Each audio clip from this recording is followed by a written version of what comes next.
तो बच्चों इस वीडियो के अंदर हम करेंगे क्लास 10th के चैप्टर नंबर 6 ट्राइंगल्स का इंट्रोडक्शन। ये इंट्रोडक्शन पूरे के पूरे चैप्टर के लिए बहुत ज़्यादा इंपॉर्टेंट है क्योंकि पूरे चैप्टर के अंदर प्रूफ वाले क्वेश्चंस आएंगे। तो इसको अगर आप ध्यान से करते हो तभी आपका पूरे के पूरे चैप्टर का बेस सही से तैयार होगा। इस इंट्रोडक्शन को इसीलिए ध्यान से करना। तो इसमें हमें कैसे ट्राइंगल्स पढ़ने हैं, इसमें हमें पढ़नी है ट्राइंगल्स की सिमिलैरिटी। हमने क्लास 9th के अंदर पढ़ी थी कॉन्ग्रुएंसी। तो कॉन्ग्रुएंसी में और सिमिलैरिटी में क्या फर्क है, अगर आप ये चीज समझ गए तो पूरा का पूरा चैप्टर फिर बहुत ईजी है। सिमिलैरिटी क्या होती है, वो कैसे कैसे हम प्रूव करेंगे, ये सब चीजें इस चैप्टर में हमें पढ़नी है। तो कॉन्ग्रुएंट फिगर्स के बारे में आपको पता होगा। कॉन्ग्रुएंट फिगर्स कौन सी होती थी, एक तरफ हम समझते हैं कौन सी फिगर्स, कॉन्ग्रुएंट फिगर्स। तो कॉन्ग्रुएंट फिगर्स वो होती थी, कोई भी दो फिगर ले लीजिए। जैसे अगर हमने कॉन्ग्रुएंट ट्राइंगल्स पढ़े थे कि एनी टू ज्योमेट्रिकल फिगर्स, ठीक है, ध्यान से समझना है एक एक वर्ड को, कोई जल्दी नहीं है इसमें आपको। Any two geometrical figures having the same size and same shape, the same shape and same size. ऐसी जो भी फिगर होगी जिसका शेप सेम होगा और साइज भी कैसा होगा, सेम, उन्हीं को ही हम क्या कहते थे, कॉन्ग्रुएंट फिगर्स कहते थे। ठीक है, उसके अंदर हमने क्या क्या चीज पढ़ी थी, हमने पढ़े थे उसके अंदर कॉन्ग्रुएंट ट्राइंगल्स। क्या पढ़े थे, कॉन्ग्रुएंट ट्राइंगल्स। और कॉन्ग्रुएंट ट्राइंगल्स के लिए हमने कुछ प्रॉपर्टीज पढ़ी थी जिनसे हम ट्राइंगल्स को कॉन्ग्रुएंट करते थे। वो कौन कौन सी प्रॉपर्टी थी, एक प्रॉपर्टी आपने पढ़ी थी साइड साइड साइड, एक आपने पढ़ी थी साइड एंगल साइड, एक आपने पढ़ी थी एंगल साइड एंगल, एक पढ़ी थी एंगल एंगल साइड, और एक पढ़ी थी RHS। ठीक है, इसके अंदर हम क्या चीज करते थे, हमारे पास कोई भी दो ट्राइंगल होते थे। जैसे जैसे एक ट्राइंगल मान लीजिए ये है हमारे पास, जिसका नाम क्या है, ABC। और एक ट्राइंगल है मान लीजिए हमारे पास, इसका नाम दे देते हैं कुछ, जैसे ये ट्राइंगल हो गया PQR। ठीक है, तो इन दोनों ट्राइंगल्स को हम कॉन्ग्रुएंट करते थे। कॉन्ग्रुएंट करने के लिए क्या करते थे, AB को PQ के इक्वल करते थे। AB इक्वल टू क्या करते थे, PQ। BC किसके इक्वल होती थी, QR के। BC equal to QR। और AC वाली जो साइड है वो किसके इक्वल होगी, PR के। AC equal to PR। जब भी तो हम कहेंगे कि इन दोनों का जो साइज है वो सेम है, अगर इनकी की तीनों साइड कैसी हो जाए, इक्वल। यहाँ पर सेम शेप भी होनी चाहिए, जैसे दोनों के दोनों क्या है, ट्राइंगल। दोनों ट्राइंगल्स हैं इसीलिए हम कह रहे हैं सेम शेप है। और दोनों की जो साइज है, क्योंकि दोनों की जो साइड्स हैं वो इक्वल है, इसीलिए हम इसका सेम साइज भी कह रहे हैं। ऐसी फिगर्स को हम क्या कहते हैं, कॉन्ग्रुएंट फिगर्स। तो यहाँ पर साइड्स इक्वल होती हैं। जब साइड्स इक्वल हो जाती थी तो हम वहां पर CPCT से ये भी लिख सकते थे कि एंगल A एंगल P के इक्वल है, एंगल B किसके इक्वल है, एंगल Q के, और एंगल C किसके इक्वल है, एंगल R के। अगर आप साइड साइड साइड से ये वाली चीज प्रूव करते थे तो आप एंगल्स को CPCT से लिख सकते थे। वहां पर आपने एक प्रॉपर्टी पढ़ी थी CPCT, जिसका मतलब क्या होता था, जिसका मतलब होता था corresponding parts of congruent triangles, corresponding parts of congruent triangles. ठीक है, ये चीज हम पढ़ के आ चुके हैं। अगर मान लीजिए आपने इनमें से कोई और प्रॉपर्टी लगाई, साइड एंगल साइड लगाई, मतलब दो साइड ली और दो साइड के बीच वाला कोई एंगल ले लिया।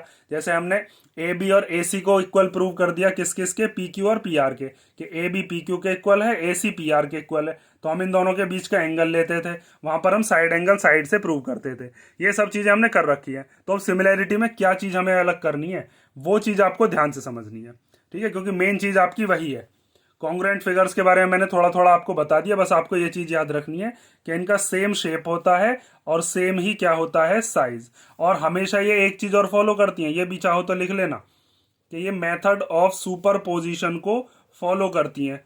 सुपरपोजिशन का मेथड क्या होता है, इसका मतलब ये है कि जैसे अगर मैं इस वाले ट्राइंगल को उठाकर इस वाले ट्राइंगल के ऊपर रख दूं और दोनों का जो साइज है वो सेम है, तो एक ही ट्राइंगल दिखाई देगा मुझे। जैसे अगर मान लीजिए आपके पास एक 500 रुपए का नोट है, अगर उस नोट के ऊपर अगर आप दूसरा नोट रख दो बिल्कुल उसी तरीके से, जैसे एक नोट आपने रख दिया फिर उसके ऊपर दूसरा नोट रख दिया, तो आपको ऊपर वाला ही नोट दिखेगा, नीचे वाला पूरा पूरा छिप जाएगा। सुपर पोजिशन का मतलब होता है एक दूसरे के ऊपर रख देना। इस वाले को इसके ऊपर रखेंगे तब भी वही बात पड़ेगी। तो सुपर पोजिशन का मेथड कॉन्ग्रुएंट फिगर्स में होता है, सिमिलर में नहीं होता। तो अब सिमिलर फिगर्स होती कैसी हैं, उन चीज को ध्यान से समझो।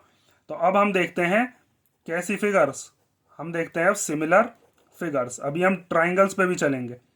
सिमिलर फिगर्स क्या होती हैं? सिमिलर फिगर्स आप ऐसी फिगर कह सकते हो कि जिनका बस क्या सेम होगा, शेप सेम होगी, साइज सेम हो भी सकता है नहीं भी। तो इस चीज को हम क्या लिखेंगे कि two geometrical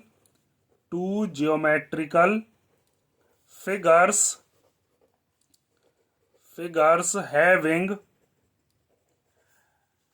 same shape but not necessarily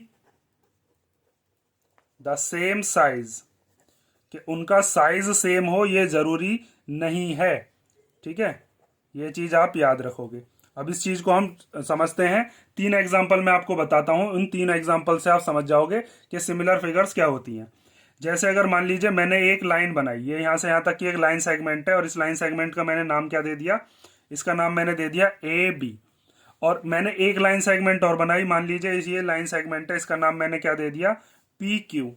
ठीक है, तो ये दोनों की दोनों सिमिलर हैं, लेकिन ये दोनों कॉन्ग्रुएंट नहीं हो सकती। क्यों? कि इनकी जो शेप है वो तो एक जैसी है भाई, ये भी लाइन सेगमेंट है, ये भी लाइन सेगमेंट है, लेकिन दोनों का साइज तो सेम नहीं है। अगर दोनों को कॉन्ग्रुएंट होना है तो दोनों का साइज भी सेम होना पड़ेगा। मतलब कि या तो पी क्यू छोटी हो जाए ए बी के बराबर, या फिर ए बड़ी, ए बी जो है वो बड़ी हो जाए पी क्यू के बराबर, तब हम कह सकते हैं कि ये दोनों कॉन्ग्रुएंट है। लेकिन ये सिमिलर तो है, क्योंकि सिमिलर होने के लिए क्या होना चाहिए, बस सेम शेप होनी चाहिए। ठीक है, सिमिलर फिगर्स के अंदर। तो इस चीज को आप कैसे लिख सकते हो, इस बात को आप ऐसे भी लिख सकते हो कि एनी टू लाइन्स, इस बात को लिखते रहना, एनी टू लाइन्स या लाइन सेगमेंट्स, क्योंकि लाइन के तो कोई इधर भी एरो बना होता है, इधर भी एरो बना होता है, यहां पर लाइन सेगमेंट हम ले रहे हैं। Any two line segments are always similar but they need not be congruent. मतलब कि वो सिमिलर तो होंगी लेकिन कॉन्ग्रुएंट हो ऐसा जरूरी नहीं है। कॉन्ग्रुएंट होने के लिए क्या करना पड़ेगा, तो उस बात को भी आप लिख सकते हो, they are congruent if their lengths are equal. अगर उनकी क्या सेम हो जाए, लेंथ इक्वल हो जाए, if their lengths are equal. ठीक है, ये चीज बस आपको समझनी है। इस चीज को ये नहीं है कि आपको एग्जाम में आएगा इसमें से कुछ, बस आपको ये चीज मैं समझा रहा हूँ, सिमिलर फिगर्स क्या होती हैं, कॉन्ग्रुएंट फिगर्स क्या होती हैं। डायरेक्ट क्वेश्चन भी करा सकता हूँ, लेकिन मेन चीज पहले इस चीज को ध्यान से समझो। एक चीज मैंने आपको समझा दी इस वाली फिगर से, मतलब लाइन से। अब हम समझते हैं इसी बात को और फिगर्स से। जैसे मान लीजिए मैंने 2 सर्कल ले लिए। ठीक है, एक सर्कल ले लेता हूं मैं छोटा और एक सर्कल मैं बड़ा ले लेता हूं। जैसे एक सर्कल हो गया ये वाला और एक सर्कल हो गया बड़ा। तो अब इन दोनों सर्कल्स को हम क्या कह सकते हैं, ये दोनों सर्कल जो है ये सिमिलर तो हैं, लेकिन ये दोनों के दोनों कॉन्ग्रुएंट नहीं हो सकते। कॉन्ग्रुएंट क्यों नहीं हो सकते? क्योंकि दोनों की शेप तो सेम है, लेकिन दोनों का साइज अलग अलग है। इसकी रेडियस कुछ और होगी, इसकी रेडियस कुछ और होगी, इसका एरिया कुछ और होगा, इसका एरिया कुछ और होगा। तो किसी भी कॉन्ग्रुएंट फिगर को बनाने के लिए सेम शेप भी होनी चाहिए, सेम साइज भी होना चाहिए। तो अब ये कैसी हैं, ये सिमिलर हैं, और इनको कॉन्ग्रुएंट बनाने के लिए क्या होना चाहिए, इनकी रेडियाई सेम होनी चाहिए।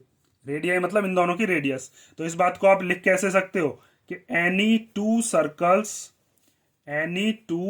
Circles are similar but not necessarily congruent. ठीक है, और अगर इन्हें कॉन्ग्रुएंट होना है, दे आर कॉन्ग्रुएंट इफ, कब होंगे ये कॉन्ग्रुएंट, जब इनके रेडियाई इक्वल हो जाएं। If their radii are equal means इनके जो रेडियस हैं वो कैसे हो जाएं, इक्वल हो जाएं, तब हम कह सकते हैं ये बात को। और एक एग्जांपल और समझते हैं। जैसे मान लीजिए हमारे पास 2 स्क्वायर दे रखे हैं, एक स्क्वायर है ये वाला और एक स्क्वायर में बना देता हूं ये बड़ा। तो ये दोनों के दोनों कैसे हो गए, अब ये दोनों सिमिलर तो हो सकते हैं, लेकिन दोनों के दोनों कॉन्ग्रुएंट कब होंगे, जब इसकी जितनी साइड है उसकी भी साइड इतनी हो। जैसे अगर मान लीजिए यहां से यहां तक 5 सेंटीमीटर है, तो ये भी 5 ही अगर होती, तब हम कह सकते थे कि हाँ जी ये दोनों कॉन्ग्रुएंट फिगर हैं। तब हमारा ये वाला मेथड भी काम कर जाता, कौन सा, सुपरपोजिशन। देखो यहाँ पर काम थोड़ी ना करेगा, अगर इस वाले सर्कल को उठाकर इसके ऊपर रखोगे तो ये वाले सर्कल का तो ऊपर का जो हिस्सा है वो तो दिखाई देता रहेगा ना फिर भी। और सुपरपोजिशन का मेथड क्या कहता है कि कोई से को कोई से के ऊपर रख लो, और हमें दूसरी फिगर दिखाई नहीं देगी। या फिर आप ऐसे भी कह सकते हो, मोबाइल के अंदर आपने जूम इन या जूम आउट तो सुना होगा।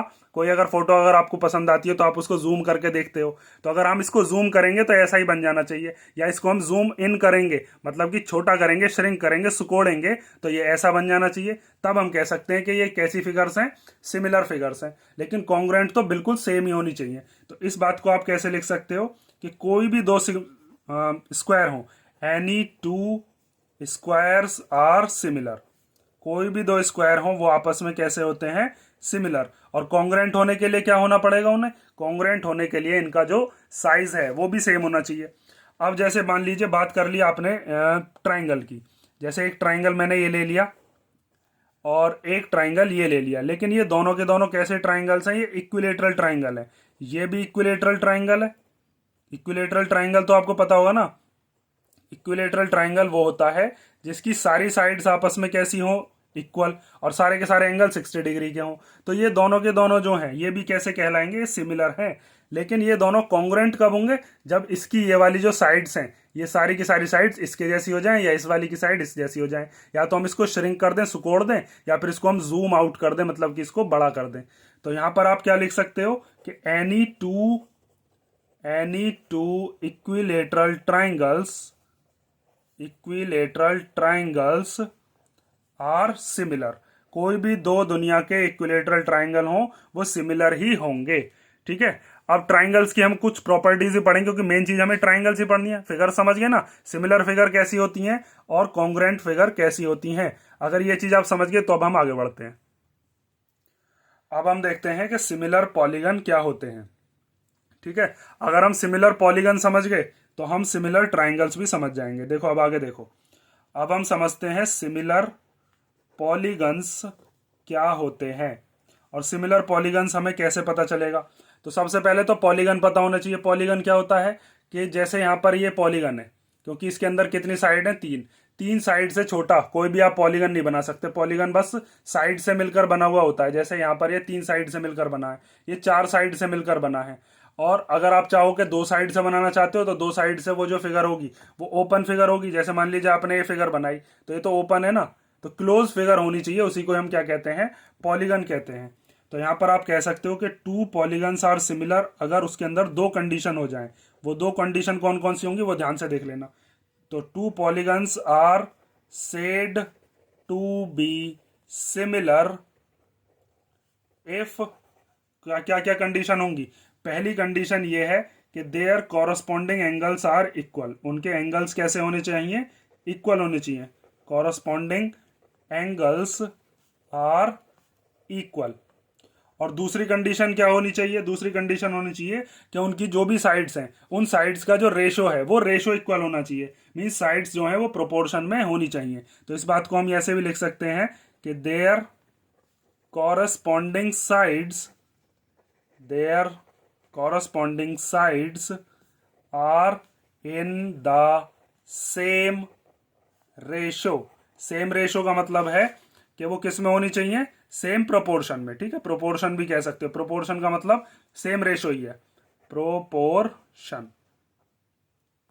ठीक है, अब इस चीज को हम समझते हैं ट्राइंगल से कि अगर हमारे पास 2 ट्राइंगल दे रखे हो, क्योंकि पॉलीगन हमें कौन सा पढ़ना है, पॉलीगन तो बहुत सारे होते हैं। ट्राइंगल हो गया, स्क्वायर हो गया, और फिर पेंटागन हो गया, हेक्सागन हो गया, लेकिन हमें क्या पढ़ना है, हमें पढ़ने हैं ट्राइंगल। तो ट्राइंगल के अंदर हम देखते हैं कि सिमिलर ट्राइंगल्स किस तरीके के होते हैं। ठीक है, ध्यान से देखो चलो अब। ठीक है, यही बात हमने किस में लिख दी, सिमिलर ट्राइंगल्स के लिए। जो हमने वहां पर पॉलीगन था, पॉलीगन की जगह क्या कर दिया अब, ट्राइंगल्स। जैसे मैंने यहाँ पर आपको डेफिनेशन लिखवाई थी ना पॉलीगन्स की, तो कि पॉलीगन्स के अंदर क्या होने चाहिए, कॉरस्पॉन्डिंग एंगल्स इक्वल होने चाहिए और कॉरस्पॉन्डिंग साइड्स का रेशो सेम होना चाहिए। मीन्स वो प्रोपोर्शन में होनी चाहिए। तो हमें यही बात कौन से पॉलीगन में पढ़नी है, ट्राइंगल में। अब इस चीज को ध्यान से समझना कि जैसे मान लीजिए मेरे पास एक ट्राइंगल है और इस ट्राइंगल का मैंने नाम दे दिया, एक ये छोटा ट्राइंगल ले लिया हमने जिसका नाम हमने दे दिया मान लीजिए ABC। और एक हम बड़ा ट्राइंगल ले लेते हैं, इस ट्राइंगल का नाम दे देते हैं कुछ, जैसे इस ट्राइंगल का नाम क्या हो गया, PQR। ठीक है, ये 2 ट्राइंगल हो गए अब हमारे पास। अब इन दोनों ट्राइंगल्स के अंदर सबसे पहले तो आप ये कह सकते हो कि सिमिलर फिगर्स हो सकती हैं, क्योंकि यहां पर देखिए इन दोनों की जो शेप है वो तो सेम है, ये भी ट्राइंगल है ये भी ट्राइंगल है, लेकिन दोनों का साइज जरूरी तो है नहीं कि दोनों के दोनों इक्वल हो। अगर इक्वल होते तो कॉन्ग्रुएंट भी हो जाते। तो अब सिमिलर होने के लिए क्या कंडीशन होनी चाहिए, दोनों के जो एंगल्स हैं वो भी इक्वल होने चाहिए और कॉरस्पॉन्डिंग साइड्स जो है वो सेम रेशियो में होनी चाहिए। जैसे मान लीजिए यहाँ पर इसका ये वाला एंगल दे रखा है 50 डिग्री और इसका एंगल पी भी कितने का है 50 डिग्री, एंगल सी कितने का है 60 डिग्री और एंगल क्यू भी कितने का है 60 डिग्री। एंगल सी कितने का है मान लीजिए 70 और यहाँ पर ये कितने का है 70। तीनों का सम 180 होना चाहिए। 50 और 60 हो गए 110, 110 और 70 हो गए 180। ठीक है, अब आगे देखो। तो यहाँ पर आप एक चीज लिख सकते हो कि देखिए पहली वाली जो कंडीशन है वो तो फुलफिल हो रही है, कॉरस्पॉन्डिंग एंगल्स इक्वल है। अभी तो हमने माने हैं, क्वेश्चंस आएंगे जब हम देखेंगे कैसी कंडीशंस होती हैं। तो यहाँ पर हम कह सकते हैं कि एंगल ए जो है वो एंगल पी के इक्वल है क्योंकि दोनों के दोनों कितने डिग्री के हैं 50 डिग्री। एंगल बी को आप कह सकते हो कि वो एंगल क्यू के इक्वल है क्योंकि दोनों के दोनों कितने के हैं 60 डिग्री। और ऐसे ही एंगल सी को हम कह सकते हैं एंगल आर के इक्वल है क्योंकि दोनों कैसे हैं 70 डिग्री। अब यहां से मैं इनकी साइड्स को और मानता हूं। जैसे मान लीजिए इसकी ये जो साइड्स हैं, ये वाली साइड दे रखी है 2, ये दे रखी है 3 सेंटीमीटर, ये 4 सेंटीमीटर। ठीक है, और ऐसे इसकी मान लीजिए ये दे रखी है 4, ये दे रखी है 6 और ये दे रखी है 8। तो इसमें दूसरी वाली जो कंडीशन है वो ये बताइए कॉरस्पॉन्डिंग साइड्स जो है उनका रेशो सेम होना चाहिए। मतलब ए बी के अपॉन में हम कौन सी साइड लेंगे पी क्यू, बी सी के अपॉन में कौन सी साइड लेंगे हम क्यू आर, और ए सी के अपॉन में कौन सी साइड लेंगे हम पी आर। और इनका रेशो निकाल कर हम देखते हैं। तो देखिए सबसे पहले अगर मान लीजिए आपने निकाला A B upon P Q, A B upon P Q, तो ए बी कितनी है, ए बी है 2 सेंटीमीटर या 2 यूनिट, पी क्यू कितनी है, ये है 4। तो जब इसको कैंसिल करेंगे तो कितना आएगा 1/2। ठीक है, इसी तरीके से मान लीजिए आपने दूसरी साइड निकाली कौन सी बी सी और क्यू आर। तो यहां पर हम लेते हैं बी सी और क्यू आर का रेशो। तो बी सी कितनी थी 3 और क्यू आर कितना था 6। 3 1 जा 3 और 3 2 जा 6, ये भी कितना हो गया 1/2। और तीसरी कौन सी है ए सी अपॉन पी आर। तो यहां पर हम लेते हैं ए सी अपॉन पी आर। ए सी कितनी है 4 और पी आर कितनी है 8। तो यहां से भी इनका रेशो कितना आया 1/2। तो जब हम यहाँ पर रेशो देख रहे हैं तो तीनों ही रेशो 1/2 आए। तो यहाँ पर आप क्या कह सकते हो कि A B upon P Q equal to B C upon Q R और equal to A C upon P R. और सारे के सारे रेशो कितने आ रहे हैं 1/2। तो ये दोनों कंडीशन फुलफिल हो गई हमारी यहाँ पर कि कॉरस्पॉन्डिंग जो एंगल्स थे वो भी इक्वल हो गए और कॉरस्पॉन्डिंग साइड्स। तब हम कह सकते हैं कि ये दोनों के दोनों जो ट्राइंगल्स हैं ये आपस में कैसे ट्राइंगल्स हैं, सिमिलर ट्राइंगल्स। तो सिमिलर होने के लिए ये दो कंडीशन आप याद रखोगे। और कॉन्ग्रुएंट ट्राइंगल्स के लिए क्या होती थी वो मैंने आपको बता ही दिया। कॉन्ग्रुएंट ट्राइंगल्स को हम करते थे सेम शेप होनी चाहिए, सेम साइज होना चाहिए, और उसके लिए कुछ प्रॉपर्टीज होती थी हमारे पास। ये 5 प्रॉपर्टी हमने पढ़ी थी। ऐसे ही इसके अंदर भी जब हम सिमिलर ट्राइंगल्स पढ़ेंगे तो सिमिलर ट्राइंगल्स के अंदर भी हम 3 चीज पढ़ेंगे, बस 3 ही प्रॉपर्टी होती है इनके अंदर। एक हम पढ़ेंगे साइड साइड साइड, एक हम पढ़ेंगे एंगल एंगल एंगल, और एक हम पढ़ेंगे साइड एंगल साइड। ये 3 चीज हमें पढ़नी है कि इन तीनों प्रॉपर्टीज से हम किसी भी ट्राइंगल को सिमिलर कैसे करते हैं। ये आपका आएगा 6.3 के अंदर। इसको हम तभी देखेंगे, इन तीनों की थ्योरम्स भी है हमारे पास। लेकिन अब आपके मन में एक चीज आ रही होगी कि जैसे सर साइड साइड साइड है और एंगल एंगल एंगल है, दोनों चीज हैं सिमिलर ट्राइंगल्स के अंदर, लेकिन कॉन्ग्रुएंट फिगर्स जो होती हैं उनके अंदर या कॉन्ग्रुएंट ट्राइंगल्स जो होते हैं उनके अंदर एंगल एंगल एंगल नहीं होती। तो वो चीज आपने नहीं पढ़ी होगी, उस चीज को देखो अब मैं क्लियर कर देता हूं कि अगर 2 ट्राइंगल्स हमारे पास दे रखे हों तो उन दोनों ट्राइंगल्स में क्या क्या कंडीशंस बनती हैं कि ए नहीं होती और इसमें बैठ जाती है। उस चीज को भी ध्यान से समझ लो, कोई भी डाउट नहीं रहनी चाहिए मन में, क्योंकि पूरा चैप्टर जो हम करेंगे इस चैप्टर में बहुत डाउट आती है बच्चों की, क्योंकि प्रूफ वाला है पूरा का पूरा चैप्टर। आगे देखो चलो। अब ये जो बात है मैं आपको एक ट्राइंगल से समझाता हूँ, इक्विलेटरल ट्राइंगल सर, इससे हम एक कंक्लूजन पर पहुंचेंगे, बड़ा ही मजेदार कंक्लूजन है वो। देखो इसके अंदर मान लीजिए मैंने एक इक्विलेटरल ट्राइंगल लिया, ठीक है, कैसा ट्राइंगल, इक्विलेटरल ट्राइंगल। और इक्विलेटरल ट्राइंगल की हम दोनों चीज चेक करेंगे, कॉन्ग्रुएंसी भी चेक करेंगे और सिमिलैरिटी भी। जैसे मान लीजिए एक ट्राइंगल हमने ले लिया और इस ट्राइंगल का नाम क्या दे दिया, जैसे ये है मान लीजिए पी क्यू आर, और एक दूसरा ट्राइंगल ले लेते हैं, जैसे उसका नाम क्या दे देते हैं ए बी सी, ए बी सी। और मैंने कह दिया कि मान लीजिए इसकी जो साइड्स हैं वो सारी की सारी कैसी हैं 6 सेंटीमीटर की, क्योंकि इक्विलेटरल ट्राइंगल की सारी साइड इक्वल होती हैं। ये भी 6 सेंटीमीटर, ये भी 6 सेंटीमीटर, ये भी 6 सेंटीमीटर और ये भी 6 सेंटीमीटर। तो यहां पर अगर मान लीजिए अगर हम प्रूव कर रहे हैं फॉर कॉन्ग्रुएंसी, ठीक है, कॉन्ग्रुएंसी के लिए हम चेक कर रहे हैं अभी बात को। तो हम कॉन्ग्रुएंसी में क्या चीज चेक करते थे? कॉन्ग्रुएंसी में हम चेक करते थे सेम शेप भी होनी चाहिए और सेम साइज भी होना चाहिए, और कॉन्ग्रुएंसी में साइड्स जो है वो इक्वल आती हैं। तो मान लीजिए जैसे यहाँ पर दोनों इक्विलेटरल ट्राइंगल है तो दोनों इक्वल है। जैसे यहाँ पर आप क्या कह सकते हो, पी क्यू वाली साइड है जो ए बी के इक्वल है, तो हम कह सकते हैं P Q equal to A B. Q R वाली जो साइड है वो किसके इक्वल है, वो बी सी के इक्वल है, ये वाली साइड इसके इक्वल हो गई। और उसके बाद हम कह सकते हैं पी आर वाली जो साइड है वो ए सी के इक्वल है, ये वाली जो साइड है ये इस वाली साइड के इक्वल है। तो हम यहां पर कह सकते हैं कि triangle P Q R is congruent to triangle A B C. ठीक है, कौन सी प्रॉपर्टी से? By side side side. ठीक है, ये चीज हमें क्वेश्चन में गिवन थी, ये सारी की सारी बातें क्या हैं, ये सारी की सारी बातें गिवन है। ठीक है, जैसे हमने मान लिया कि ये साइड्स इक्वल दे रखी हैं और इनके सारे के सारे एंगल्स भी इक्वल हैं, क्योंकि इक्विलेटरल ट्राइंगल के जो इक्वल एंगल्स होते हैं वो सारे इक्वल होते हैं 60 डिग्री के। अगर यही बात हम प्रूव करते किसके लिए, सिमिलैरिटी के लिए, इसी ट्राइंगल के अंदर इन्हीं दोनों ट्राइंगल्स के लिए अगर मान लीजिए मैं प्रूव करने लगूं कि ये दोनों सिमिलर हैं या नहीं, तो सिमिलैरिटी के लिए हम कैसे प्रूव करते हैं? तो सिमिलैरिटी के लिए देखो, सबसे पहली चीज मैंने आपको जो बताई थी वो बताई थी कि कॉरस्पॉन्डिंग एंगल्स इक्वल होने चाहिए। यहाँ पर पहली बात यही बताई है, कॉरस्पॉन्डिंग एंगल्स इक्वल होने चाहिए और कॉरस्पॉन्डिंग साइड्स का जो रेशो है वो भी सेम आना चाहिए। तो ये दोनों कंडीशन बैठ रही है या नहीं, पहले हम ये चीज चेक करते हैं। तो यहाँ पर आप ये कह सकते हो कि यहाँ पर एंगल पी एंगल ए के इक्वल है, एंगल क्यू एंगल बी के इक्वल है, और एंगल आर एंगल सी के इक्वल है, क्योंकि सारे के सारे कितने कितने डिग्री के हैं, 60 डिग्री के, मतलब आपस में सारे ही इक्वल हैं। और अगर मान लीजिए मैं दूसरी कंडीशन देखूं, साइड्स का रेशो बनाऊं, पी क्यू के अपॉन में लेता हूं मैं A B, P Q upon A B. ठीक है, क्यू आर के अपॉन में क्या लेता हूं मैं, B C, Q R upon B C. और तीसरी साइड कौन सी थी, पी आर के अपॉन में मैं लेता हूं ए सी, तो पी आर अपॉन ए सी। ऊपर अगर मान लीजिए पी क्यू आर वाला ट्राइंगल ले रहे हो ना तो यही रखना, नीचे की तरफ अगर ये वाला ट्राइंगल ले रहे हो तो यही रखना, ऊपर नीचे नहीं करने हैं। ये कुछ मेथड होते हैं तरीके करने के, बस उससे अलग मत हट जाना। तो यहां पर इनके जो रेशोज हैं वो भी इक्वल आएंगे क्या? तो देखो पी क्यू कितने का है, ये भी 6 का है, ये भी 6 का, ये भी 6 का, मतलब सब जगह पर क्या क्या रख देना, हमें 6 6 रख देना है। तो इससे अगली स्टेप क्या होगी, 6/6 P Q upon A B की वैल्यू, इसकी वैल्यू भी क्या होगी 6/6, और इसकी वैल्यू भी क्या होगी 6/6। तो जब हम इनको काटेंगे तो कितना आएगा, यहां से आएगा हमारा 1:1। तो यहां पर हम ये बात कह सकते हैं कि ये जो दोनों के दोनों ट्राइंगल्स थे पी क्यू आर और ए बी सी, ये कॉन्ग्रुएंट तो थे ही, साथ में ये सिमिलर भी हैं, क्योंकि इनके एंगल्स भी इक्वल हैं और साइड्स का रेशो भी इक्वल है। तो यहां पर आप क्या लिख सकते हो कि triangle P Q R is similar to triangle A B C. ठीक है, ये दोनों के दोनों ट्राइंगल क्या हो गए, आपस में सिमिलर हो गए। तो ये कंडीशन मैंने ऐसी बताई आपको इक्विलेटरल ट्राइंगल की, जिसके अंदर ये दोनों ट्राइंगल्स कॉन्ग्रुएंट भी हैं और सिमिलर भी हैं। अब इक्विलेटरल ट्राइंगल में एक और लेकर दिखाता हूं आपको, उसके अंदर वो कॉन्ग्रुएंट नहीं बैठेंगे लेकिन सिमिलर बैठ जाएंगे। उस चीज को भी समझो ध्यान से, देखो अगर मान लीजिए मैंने दूसरा केस लिया, उसके अंदर भी हमने कैसे ट्राइंगल लिए हैं, इक्विलेटरल ट्राइंगल, इक्विलेटरल ट्राइंगल।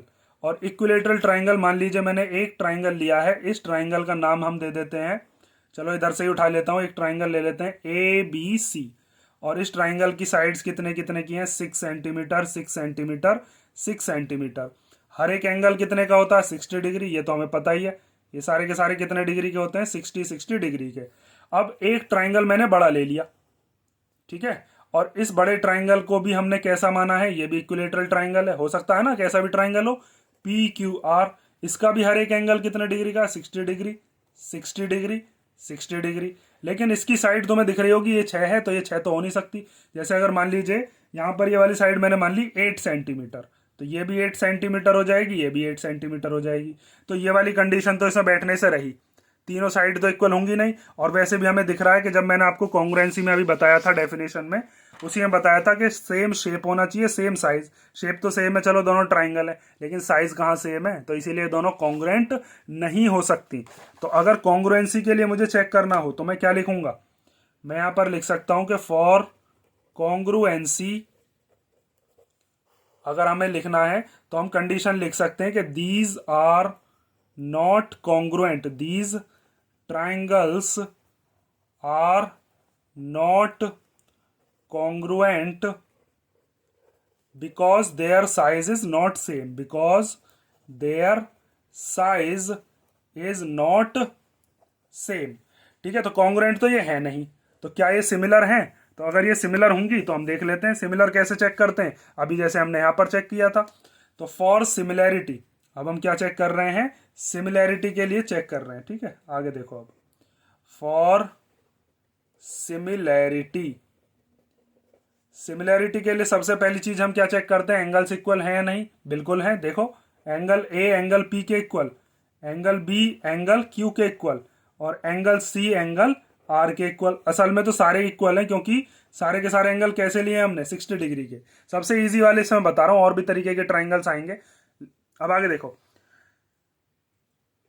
दूसरी कंडीशन चेक करते हैं कि क्या साइड्स का जो रेशो है वो भी इक्वल आ रहा है। तो देखिए, दूसरी कंडीशन क्या थी, मैं ले लेता हूं इस बार। मान लीजिए ये वाला ट्राइंगल लिया मैंने, ए बी सी वाला ऊपर, तो ए बी के अपॉन में क्या ले लेंगे हम? ये वाली साइड, इसका नाम क्या है? P Q.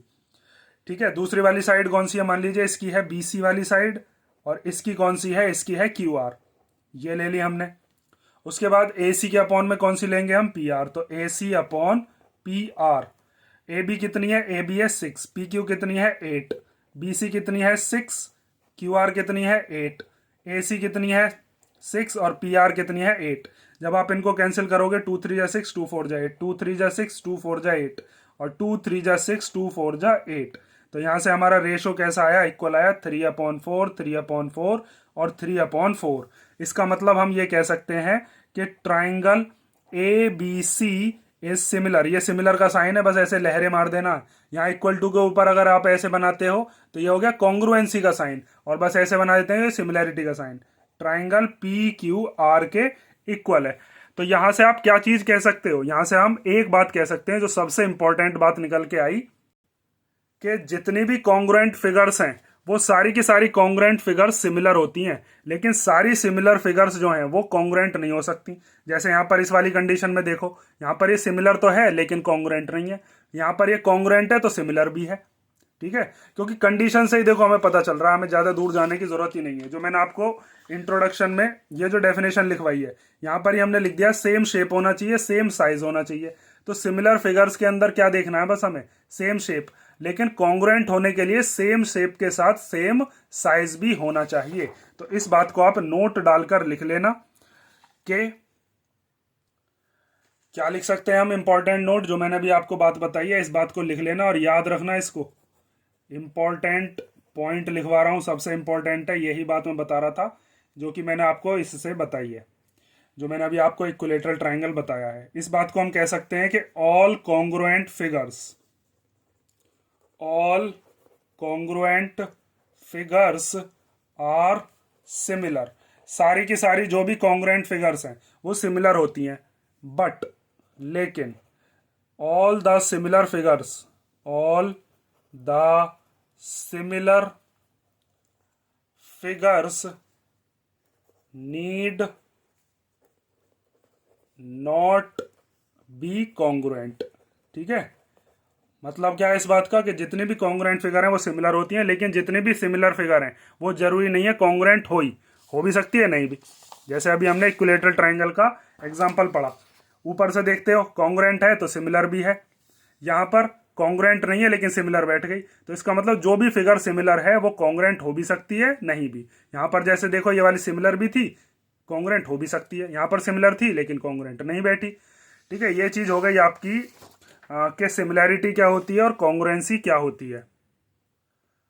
और ये जो बात मैंने आपको यहाँ पर बताई है ना इक्विलेटरल ट्राइंगल के लिए, असल में तो हमें ट्राइंगल्स के लिए पढ़ना है, इक्विलेटरल ट्राइंगल हो या कोई और तरीके का ट्राइंगल हो। लेकिन कोई भी सिमिलर फिगर आपके सामने आती है तो आप यही कंडीशंस चेक करोगे जो मैंने आपको यहाँ पर बताई थी। यहाँ पर इसीलिए मैंने पहले 2 पॉलीगॉन्स लिखा था। कोई भी 2 पॉलीगॉन दे रखे हों वो सिमिलर कब होंगे? जब उनकी कॉरस्पॉन्डिंग साइड्स का रेशो सेम होगा और कॉरस्पॉन्डिंग एंगल्स इक्वल होंगे।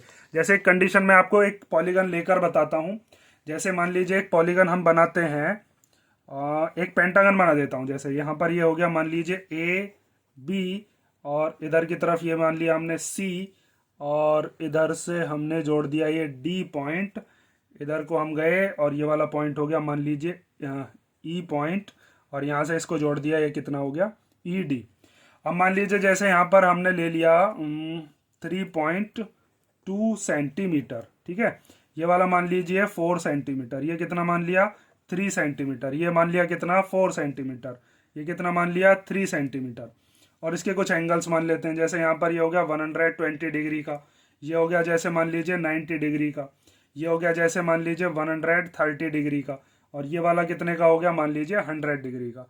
ठीक है, देखो मैंने यहाँ पर 1 2 3 4 एंगल माने, पांचवा एंगल नहीं मान रहा, क्यों नहीं माना है उस चीज को भी अभी मैं समझाऊंगा, कोई डाउट नहीं रहेगी। ठीक है, अब देखो मैं मान लो एक पेंटागन और बनाते हैं, इसका नाम दे दिया जैसे पी क्यू। तो यहाँ पर पी क्यू मैंने मान लीजिए 6 की मान ली। उसके बाद मैंने इधर को बनाया ये आर, इधर से बनाते हैं ये हो गया मान लीजिए एस, इधर जाते हैं ये हो गया मान लीजिए टी, और यहाँ से इसको ज्वाइन कर दिया। ठीक है, अब इसके मैं जैसे नाम दे देता हूँ, ये हो गया नाम तो दे दिया, ये बना देते हैं इसके, ये कितने कितने की है 4.5 की, ये हो गई मान लीजिए 6 की, ये हो गई 4.5 सेंटीमीटर की, ये हो गई 4.8 सेंटीमीटर की। एंगल्स ले लेते हैं, जैसे ये एंगल हो गया 120 डिग्री का, और ये वाला एंगल छोड़ दो चलो अब, और ये वाला एंगल ले लेते हैं कितने का 130 डिग्री का, ये वाला ले लेते हैं कितने का 100 डिग्री का। ठीक है, अब इसके अंदर एक चीज ध्यान से समझो, ये कितने का है यहाँ पर 90 डिग्री। ठीक है, इसी के इक्वल। अब देखो सबसे पहली कंडीशन इसमें हम क्या देखते हैं एंगल्स वाली, तो सबसे पहले आप इसके अंदर क्या लिख सकते हो कि एंगल बी किसके इक्वल है, एंगल क्यू के, angle B equal to angle Q, क्योंकि दोनों के दोनों 120 डिग्री के हैं। दूसरी चीज क्या लिख सकते हैं कि एंगल सी कितने के इक्वल है, एंगल आर के, क्योंकि दोनों के दोनों 90 डिग्री के हैं। उसके बाद हम लिख सकते हैं एंगल डी एंगल एस के इक्वल है, तो angle D equal to angle S, दोनों के दोनों 130 डिग्री के हैं। एंगल ई किसके इक्वल लिख सकते हैं, एंगल ई इक्वल टू लिख दिया एंगल टी। ठीक है, इस वाले के इक्वल। अब पांचवा एंगल क्यों नहीं लिखा, देखिए अगर किसी भी पॉलीगन के अंदर मान लीजिए यहाँ पर हमारे 5 एंगल बन रहे हैं और 4 एंगल अगर इक्वल हैं, तो पांचवा एंगल भी इक्वल ही होगा। जैसे इस चीज को ट्राइंगल से समझो, जैसे अगर मान लीजिए एक ट्राइंगल दे रखा है आपको, क्योंकि ऐसे क्वेश्चन भी आएंगे, और एक ट्राइंगल मान लीजिए ये बड़ा ट्राइंगल दे दिया हमें, और इस ट्राइंगल के अंदर मान लीजिए ये वाला एंगल 50 दे दिया गया, ये वाला 70 दे दिया गया।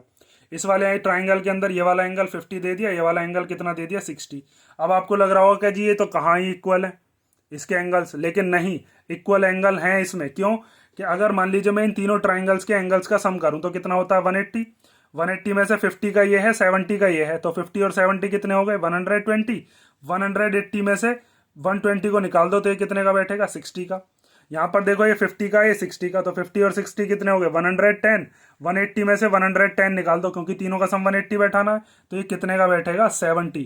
तो यहाँ पर जब आप निकालोगे ना तीसरा एंगल, तो वो तीसरा एंगल भी इक्वली बैठेगा। समझ में आई बात। जैसे अगर किसी भी ट्राइंगल के अंदर 2 एंगल दे दिए जाएं, जैसे अगर एक ट्राइंगल मैंने ये बनाया, इसके अंदर मान लीजिए ये दे दिया 45 डिग्री का, और ये वाला एंगल दे दिया 70 डिग्री का, इसके अंदर ये दे दिया 45 का, और ये वाला कितने का दे दिया 70 डिग्री का। मान लीजिए इस ट्राइंगल का नाम है एबीसी, इसका नाम क्या है पी क्यू आर। तो अब ये दोनों ट्राइंगल सिमिलर होंगे, क्योंकि अगर ये ए पी के इक्वल है और बी क्यू के इक्वल है ना, तो सी आर के इक्वल बैठेगा ही, क्योंकि 3 में से 2 तो दे दिए ना, तीसरा हम निकाल लेंगे, तीसरा भी इक्वल ही बैठेगा अगर 2 इक्वल है। तो यहाँ पर 5 में से अगर 4 इक्वल है ना, तो पांचवा वाला भी इक्वल ही होगा। उस चीज को भी आप लिख सकते हो कि एंगल ए किसके इक्वल होगा, यहाँ पर एंगल पी के। कैसे लिखेंगे, इसके आगे रीजन क्या लिखेंगे वो अभी हम बाद में देखेंगे। फिलहाल आप ऐसे लिख सकते हो, इन चारों में तो लिख ही सकते हो कि ये चारों की चारों चीजें क्या है, हमें गिवन है। ठीक है, हमें इक्वल दे रखे हैं। अब बात आती है कि इनकी साइड्स का रेशो कैसे लेंगे। तो देखो साइड्स का रेशो लेते हैं, एक ये वाला पेंटागन ले रहे हैं हम, इस पेंटागन का नाम है जैसे ए बी सी डी ई, और दूसरा पेंटागन हम ले रहे हैं, ट्राइंगल लिख रहा हूं, एक पेंटागन हम ले रहे हैं P Q R S T. तो यहाँ पर हम क्या लिख सकते हैं, मान लीजिए इस वाले की ले ली हमने ए बी, और इस वाले दूसरे वाले ट्राइंगल की पेंटागन की क्या ले ली पी क्यू। ऐसे ही लेते चलते हैं आगे, इसकी हो गई बी सी, अगले वाले की क्या हो गई क्यू आर, उसके बाद इसकी सी डी, इसकी आर एस, इसके बाद इसकी डी ई, और इस वाले की कौन सी हो गई एस टी, उसके बाद आती है इसकी ई ए, और इस वाले की क्या आ गई टी पी। अब इनकी अगर आप रेशो निकालना चाहो तो ए बी कितनी दे रखी है 4, पी क्यू कितना दे रखा है 6, बी सी कितनी दे रखी है 3, और क्यू आर कितनी है 4.5, सी डी कितनी है, सी डी है 4, तो आर एस कितनी है 6, डी ई कितनी है 3, तो एस टी कितनी है, एस टी है 4.5, ई ए कितनी दे रखी है यहां से यहां तक 3.2, और ये वाली कितनी दे रखी है यहां से यहां तक टी पी, ये है 4.8। अब इनको हम कैंसिल करते हैं, तो 2 2 जा 4 और ये कितना हो गया 2 3 जा 6। अब इसको कैंसिल करते हैं, पॉइंट हटाकर 0 बढ़ा लो ऊपर, तो यहाँ पर ये कितना हो जाएगा 15 2 जा 30 और 15 3 जा 45। फिर उसके बाद देखो 2 2 जा 4 2 3 जा 6, यहाँ पर यही तो था 3/4.5, तो यहाँ भी कितना आएगा 2/3। यहाँ पॉइंट से पॉइंट उड़ गया, इसमें भी एक से पहले था, इसमें भी एक से पहले। 16 2 जा 32 और 16 3 जा 48, सारे के सारे रेशो इक्वल आए। इसीलिए हम कह सकते हैं कि कोई भी दो सिमिलर फिगर्स होने के लिए बस हमें क्या करना पड़ेगा, एंगल्स इक्वल करने पड़ेंगे और साइड्स का रेशो इक्वल लेकर आना होगा। अब आप समझ गए होंगे, चाहे ट्राइंगल हो चाहे कोई और फिगर दे रखी हो, सबके लिए आपको यही वाली कंडीशंस याद रखनी है सिमिलर फिगर्स के लिए। और जब हम सिमिलर ट्राइंगल्स पढ़ेंगे तो सिमिलर ट्राइंगल्स के अंदर हम ये 3 कंडीशन पढ़ेंगे, SSS, AAA और SAS। ठीक है, फिलहाल आप ये चीज कर लो जितना मैंने आपको इंट्रोडक्शन बताया है। अब आप similar figure, similar triangles, congruent triangle, ये सब चीज समझ गए होगे। इसको अगर एक बार में आपको पूरी चीज समझ में नहीं आई हो, 2-3 बार देखो, 2-3 बार देखने के बाद भी अगर कोई डाउट निकलती है तो जरूर पूछ लेना कमेंट करके, मैं आपकी सब सवालों के जवाब दे दूंगा। ठीक है, तो ये कर लो और बाकी हम मिलते हैं नेक्स्ट एक्सरसाइज जो भी है हमारी करेंगे, 6.1 है शायद, वो हम करेंगे नेक्स्ट वीडियो के अंदर। हाँ 6.1 है। ठीक है, अगर ये चीज आपने सही से कर ली होगी तो 6.1 तो आप उड़ा दोगे, बहुत सिंपल है। ठीक है, आगे देखते हैं। और हाँ चलो ये देखो नॉन सिमिलर फिगर्स क्या होती हैं, ये भी बता ही देता हूँ। चलो मैं नॉन सिमिलर फिगर्स कैसी होती हैं, जैसे एक स्क्वायर है, एक सर्कल है, ये दोनों नॉन सिमिलर हैं क्योंकि दोनों की जो शेप है वही सेम नहीं है। भाई मैंने आपको क्या बताया है, सिमिलर फिगर्स के लिए क्या होनी चाहिए, सेम शेप होनी चाहिए। और जब सेम शेप ही ना रहेगी तो फिर सिमिलर फिगर कैसे बनेंगी। अगर आप कहने लगोगे जी एक सर्कल है एक ट्राइंगल है, तो एक दोनों क्या सिमिलर हैं, ये दोनों नॉन सिमिलर हैं। सिमिलर कैसी हो सकती हैं, सेम शेप होनी चाहिए, और सेम शेप होने के बाद भी क्या कंडीशंस होनी चाहिए, ये दोनों कंडीशंस होनी चाहिए, तब हम कह सकते हैं कि वो सिमिलर होंगी। ठीक है, चलो नेक्स्ट वीडियो में मिलते हैं तो।